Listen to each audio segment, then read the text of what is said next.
ನಮಸ್ಕಾರ ಪ್ರಿಯ ವೀಕ್ಷಕರೇ, ಶ್ರೀರಾಗ ಯೂಟ್ಯೂಬ್ ಚಾನಲ್ನ ಮತ್ತೊಂದು ವಿಡಿಯೋಕ್ಕೆ ತಮಗೆಲ್ಲರಿಗೂ ಪ್ರೀತಿಯ ಸ್ವಾಗತ.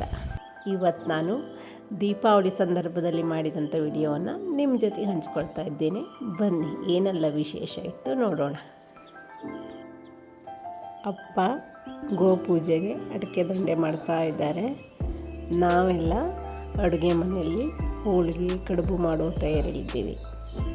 ನೋಡೋಣ ಬನ್ನಿ.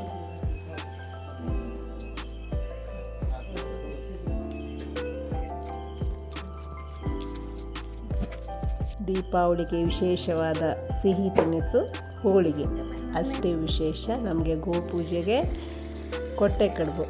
ಅದನ್ನು ಇವಾಗ ಮಾಡ್ತಾಯಿದ್ದೀವಿ, ನೋಡೋಣ ಬನ್ನಿ.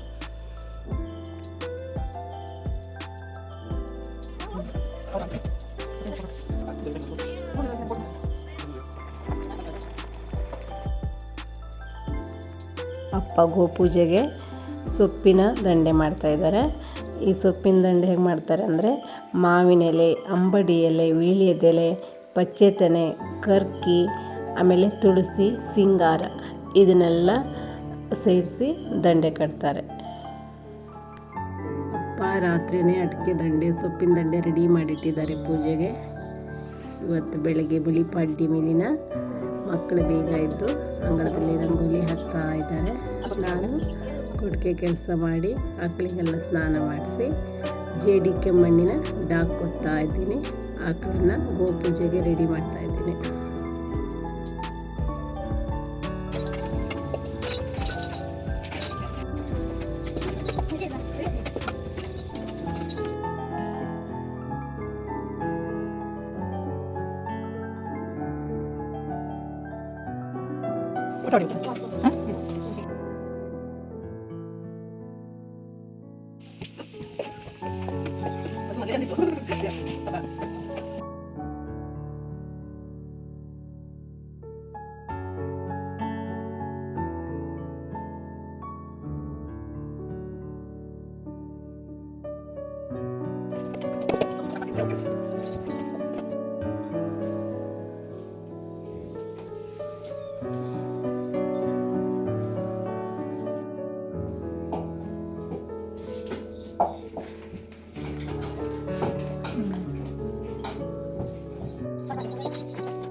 ಇವಾಗ ಮಾಡ್ತಾ ಇರೋದು ಚಪ್ಪೆ ರೊಟ್ಟಿ. ಇದನ್ನು ಅಕ್ಕಿ ಹಿಟ್ಟಿಂದ ಮಾಡ್ತಾರೆ. ಇದನ್ನು ಆಕಳಿನ ಹಣೆಗೆ ಕಟ್ತಾರೆ. ಹಬ್ಬ ಮುಗಿದ ಮೇಲೆ ಇದನ್ನು ಬಾಗಿಲಲ್ಲಿ ಕಟ್ಟಿರ್ತಾರೆ. ಜ್ವರ ಬಂದಾಗ ಇದನ್ನು ತಿಂದರೆ ಕಡಿಮೆ ಆಗತ್ತೆ ಅಂತ ನಮ್ಮ ಹಿರಿಯರು ಹೇಳ್ತಾ ಇದ್ರು. ಇವಾಗ ಗೋಪೂಜೆಗೆ ಎಲ್ಲ ಸಿದ್ಧತೆ ಮಾಡಿಕೊಂಡು ಪೂಜೆ ಮಾಡ್ತಾ ಇದ್ದಾರೆ. ನೋಡೋಣ ಬನ್ನಿ.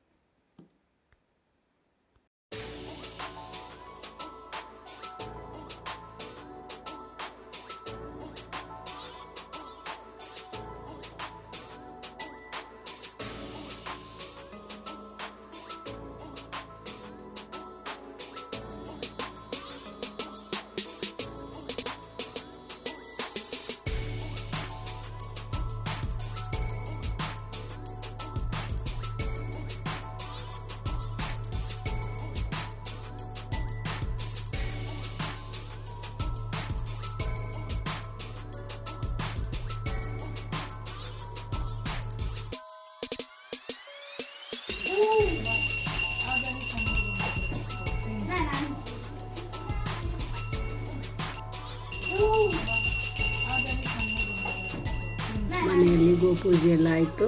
ಇವಾಗ ಊರವರೆಲ್ಲ ಸೇರಿ ಬೆಚ್ಚಲಿಕ್ಕೆ ಎಲ್ಲ ಆಕಳನ್ನು ಒಟ್ಟುಗೂಡಿಸಿ ಗುಡ್ಡ ಕೊಡ್ಕೊಂಡು ಹೋಗ್ತಾರೆ. ನೋಡೋಣ ಬನ್ನಿ.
ಮೊದಲೆಲ್ಲ ಆಕಳುಗಳ ಸಂಖ್ಯೆ ಜಾಸ್ತಿ ಇತ್ತು.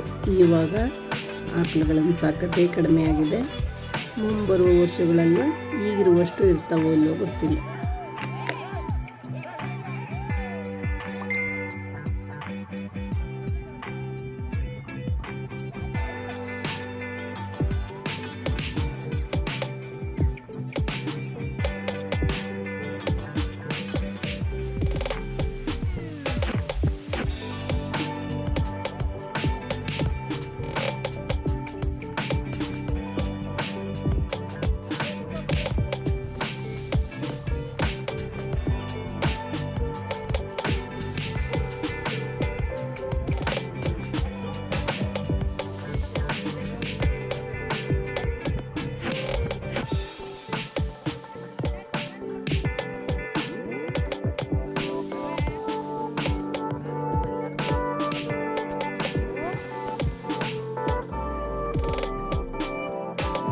ಎಲ್ಲ ಆಕಳುಗಳು ಬೆಚ್ಚಗಳಿ ಗುಡ್ಡಕ್ಕೆ ಹೋಗಿದ್ದಾವೆ.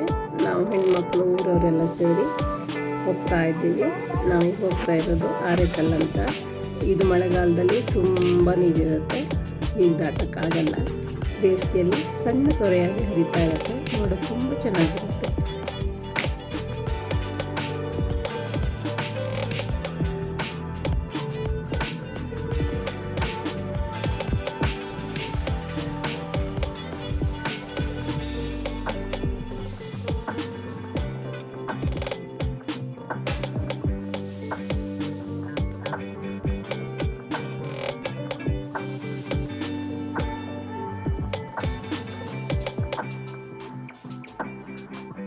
ಇದು ಬೆಚ್ಚಕಟ್ಟೆ.